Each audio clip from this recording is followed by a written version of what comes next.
I'm Simon Williams, and I'm currently a senior sergeant with the Western Australia Police. Prior to that, I was a police officer with West Midlands Police for nearly 16 years. I first heard about evidence-based policing when I was running offender management teams in Birmingham, and we partnered with the University of Cambridge to deliver what was then the biggest randomised control trial in policing anywhere in the world, called Operation Turning Point.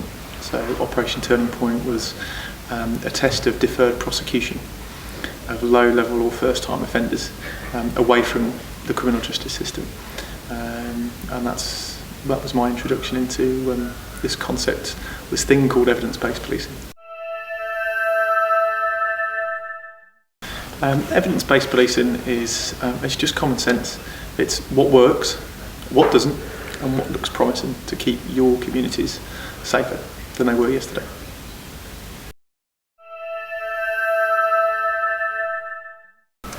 So the presentation I've just given was about a hotspots policing experiment that we conducted in Armidale in Western Australia. It tested the effectiveness of some targeted patrol time in micro hotspots where there's chronic or long-term crime problems. They were all public place generated crimes, so nothing that had happened behind closed doors and nothing that had been self-generated by police. So seizure of weapons or drugs. These were all public generated sort of street level crimes such as burglary, robbery, disorders, assaults, public place violence, damages, those kind of offences. There's a wealth of evidence on the efficacy of or effectiveness of putting a cop in a small micro hotspot, a small place for around about 15 minutes to cool those hotspots down, so to prevent crime happening.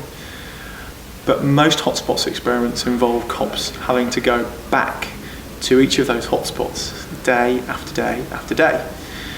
What we did in Perth was slightly different. We designed the experiment so we could test not just the initial crime prevention effects that most hotspot studies will look at, but we were able to measure how long do those crime prevention effects last. So there's two things there that I've just described. The first is initial deterrence and then residual deterrence. So how long can we afford not to go back to those places before things start to go really wrong again and crime returns to previous levels? We found that certainly in Perth, at least, police can afford to conduct one 14-minute patrol in a hotspot, and they don't have to return for the next 4 days. But if they leave it more than 5 days without returning, then crime and the severity of offending as well returns to pre-patrol levels. When we looked at the overall count, so the frequency of crimes, there was a 22% reduction when we put one patrol of 14 minutes in to a hotspot per day compared to business as usual policing. That resulted in 224 fewer victims of crime, but more significantly, the crime that was left over was far less severe.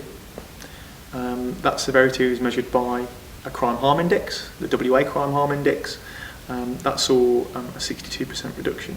In addition, when we look at the breakdown between days where we patrolled compared to periods where the hotspots were left unpatrolled for up to 4 days and more than 5 days, the severity of offending significantly increased by a factor of about 4 if hotspots are left unpatrolled for 5 or more days. This is a really cool finding for anybody else that's looking at these small micro locations, concentrations of crime, or concentrations of severe offending, where actually we don't have to keep going back every day. We can afford to go and put a patrol in place and then maybe not revisit for another couple of days, or certainly up to 4 days. Now when you think about the current picture, particularly in the UK, but not just the UK, austerity in policing is an issue for police leaders across the globe. Resources are pretty finite, and demand on police services is pretty high.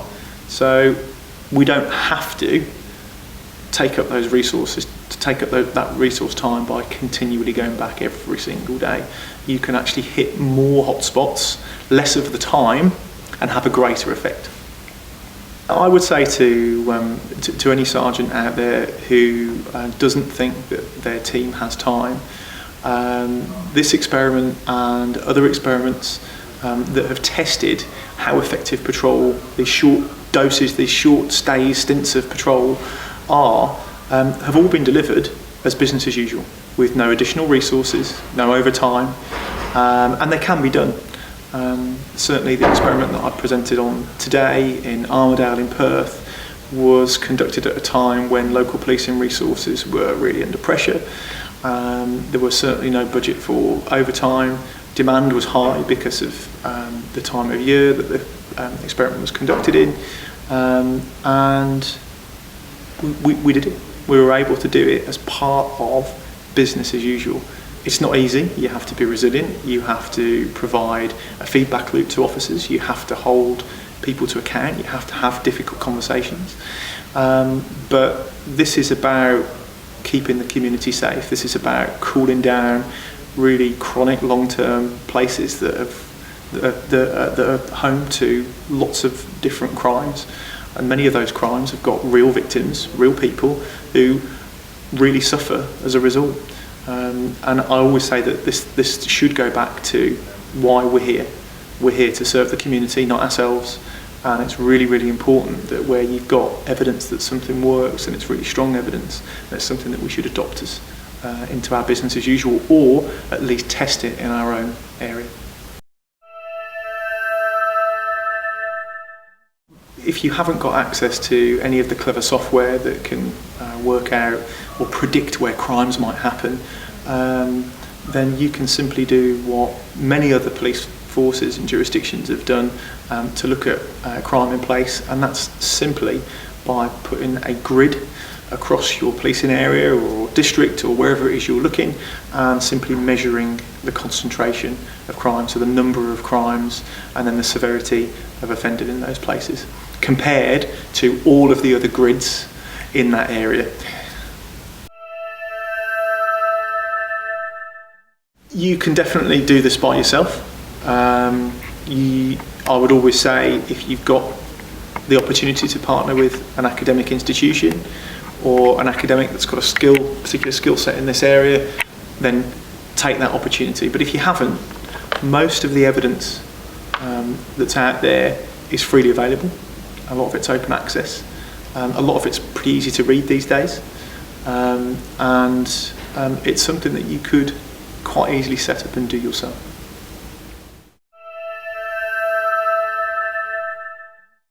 I think this is one of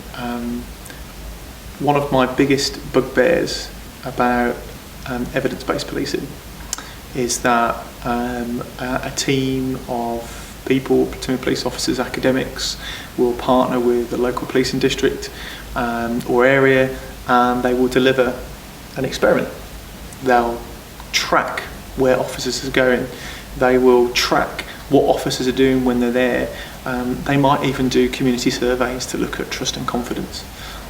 But the moment that experiment stops and there's enough data gathered, the tracking stops, the feedback stops, and inevitably, and quite sadly, the business as usual prior to the experiment goes back to normal. Now, if I was going to go and run Armidale again, I would factor in a 2 or 3 month period after we'd hit the point where we got enough data to say, right, we're going to continue to run this experiment, and allow that lag to be able to go and conduct the analysis and then go back to the leadership teams there to say, here's the effect, here's what we found. Now you can either continue to do those patrols if we've had a positive effect, or if actually they've made no difference, then maybe we need to rethink it. But I think if I was going to, any future experiments I run around this particular space or anything else, I think I will be factoring in exactly that. So we don't, all that hard work and effort that goes into changing what business as usual is, doesn't just get, doesn't just return to, pre-experiment conditions. The reason why I've come to present this work at the SEBP conference, apart from being invited, is evidence-based policing talks to 3 T's traditionally. That's targeting problems, tracking what cops do, so outputs, and testing interventions, so different ways of tackling or solving a problem. In West Australia we talk about a 4th T, and that's telling. So I think the biggest problem I've seen over time is that quite often there'll be some fantastic research that's done right across policing, but unless we go and tell these stories, unless we take the time to actually speak to colleagues face to face and make that or make those findings jump off a page, who's got time to read a 6,000 word journal article? Which police leaders do you know that sit and read criminology, or the Journal of Experimental Criminology, or even the Society of Evidence-Based Policing journal, Police Science? It's time consuming and we're all busy. So I think one of the most important things that anyone that's involved in evidence-based policing, evidence-based practice can do is factor in time to go and talk about what you did, what you found, and how it happened. And that's true when you have a fantastic finding like Armadale hotspots in Perth, but equally true if you do something and it doesn't go well, or you have a backfiring effect or no effect at all, because actually there's probably more learning when we don't get it right. And I think that's there's some cultural barriers in policing around that, where generally previously we've been, any police operation or strategy that's been put together has been doomed to succeed. That's not what, and that's the other thing that evidence-based policing gives you. It gives us the ability to actually to keep ourselves honest in policing, and really understand cause and effect relationships.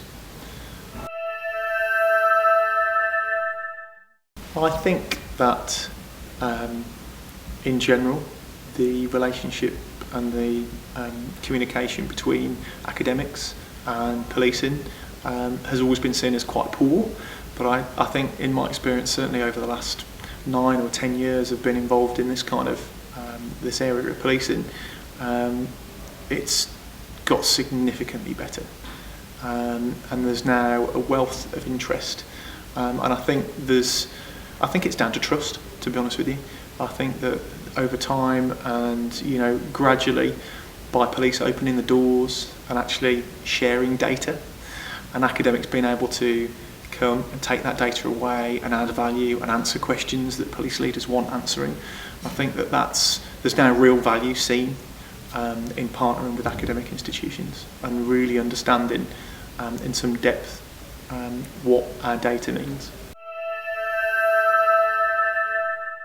I think the key messages from our experience in Armadale are, if you're planning to test a strategy that involves directed patrol or targeted patrol, partner with an academic, involve your local community,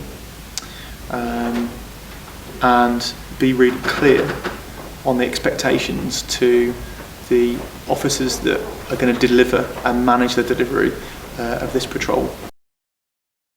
Thank you for watching. I hope you found this content useful. You can get access to each episode's transcript with key learning points, timestamps and references if you get yourself onto my mailing list. Just go to the main EBP Dr website on ebpdoctor.com, and on the bottom of each page you will find a sign-up form for notifications of new content. Just enter your first name, your preferred email address and the type of organization you work for. You will not get any spam. This is just for me to let you know about new content and for you to get access to all the transcripts.